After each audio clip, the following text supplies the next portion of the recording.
এবার বাংলাদেশ থেকে আসার সময় মনে করে আমি এই লাল ছোটো আলু নিয়ে এসেছিলাম, যাকে আমরা ওখানকার ভাষায় বলি গুঁড়ো আলু বা গুঁড়ো আলু।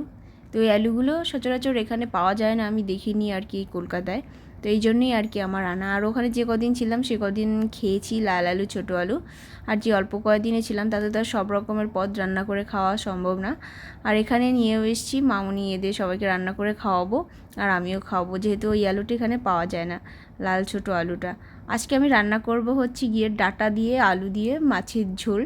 তো কালকে রাতেই আর কি আমি বাজারে গিয়েছিলাম, অনেকটা রাত করে গিয়েছিলাম, হঠাৎ করে মনে পড়লো যে এই ছোটো আলু দিয়ে ডাঁটা দিয়ে মাছের ঝোল করবো। এই জন্য রাতের বেলা আমি আরও দুজনে মিলে বাজারে গিয়ে ডাঁটাগুলো এনেছিলাম। ডাঁটাগুলো ভালো, আর ডাঁটাগুলোকে এখানে বলে কাটোয়ার ডাঁটা, মানে কাটোয়া একটা জায়গার নাম, এখানকার ডাঁটাগুলো খুবই নরম ছিল।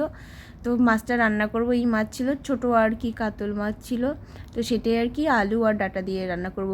আলু ডাঁটা দিয়ে মাছের ঝোল খাওয়া যতটা স্বাদের ততটা কষ্টের এই আলু সেদ্ধ করে ছোলা।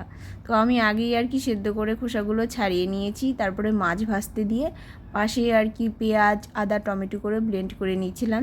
আর আলুটা একটু ভেজে নিচ্ছিলাম, যদিও সেদ্ধ তারপরেও ভাজার দরকার ছিল না, তারপরেও আমি আর কি একটু স্বাদ বা টেস্ট বাড়ানোর জন্য ভেজে নিয়েছিলাম। সেদ্ধ করলে তো একটু শ্যাকশ্যাকে ভাব, আর একটু হালকা তেলে একটু ভেজে নিলে একটু লালচে লালচে হয়, এই আর কি। তাছাড়া কিছুই না, সব কিছু একটু ফোড়ন দিয়ে নিলাম, একটু তেল মশলা সব কিছু আর কি বলা যায় বেশি করে দিয়ে রান্না করব। ঝালটা তেমন খাই না, বাকি যা আছে সেগুলো একটু বেশি করে দিয়ে রান্না করব, একটু কষা কষা করে আর কি ভালো করে রান্না করব, টেস্টি টেস্টি ঝাল ঝাল এরকম টাইপের হয়।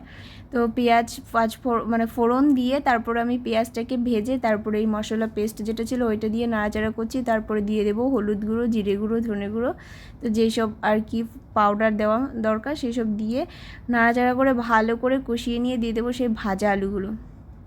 ভাজা আলুগুলো আরও কষাবো, একদম মনে হচ্ছে যে মাংস রান্না করব, আসলে না, মাছের ঝোলই রান্না করব। অনেক দিন ধরে আমি নিজেও খাই না, আর এরা তো কখনো খায়নি এই আইটেমটা। তো ভাবলাম এই জন্য একটু ভালো করেই রান্না করি, যাতে টেস্ট হয়, মজাও লাগে। তো অনেক অনেক অনেক দিন পর আর কি এই ছোটো আলু দিয়ে ডাঁটা দিয়ে আর কি মাছের ঝোল খাবো, বলা যায় 1.5 থেকে 2 বছর। তো বাড়িতেও এবার খাওয়া হয়নি, এই মাছের ঝোলটা খাওয়া হয়নি, অন্য কিছু ভাজা করে খেয়েছি, অন্য কিছু খেয়েছি। এখানে এসে আমি একদিন এই আলুটা ভেজেও ছিলাম বলা যায়, আর আজকে ঝোল করলাম। আর কিছুটা আলু আমি রেখে দিয়েছি খুবই যত্ন সহকারে, একদিন চচ্চড়ি রান্না করে খাবো। এদিকে তো প্রায় আমার মাছের ঝোল রান্না হয়েই এলো, ভালো করে ডাঁটা আর আলু কষিয়ে ঝোল দিয়ে দিলাম। আর হচ্ছে মাছগুলো এবার দিয়ে একটু ঢাকা দিয়ে দেবো, তো একটু সেদ্ধ হয়ে নিক। আর ডাঁটাটাও আমি ভাপিয়ে নিয়েছিলাম, হালকা একটু ভাপিয়ে নিয়েছি একটু তাড়াতাড়ি রান্না করার জন্য আর কি, না হলে একটু বেশি সময় লাগতো, এই জন্য পাশের চুলায় ডাঁটাগুলোকে হালকা একটু ভাপিয়ে তো ওই আর কি কষিয়ে তারপরে ঝোল দিয়ে দিলাম। বলা যায় আমার ঝোল প্রায় কমপ্লিট। আমি এখন আর কি একটু গরম মশলার পাউডার দিয়ে নামিয়ে নিচ্ছি।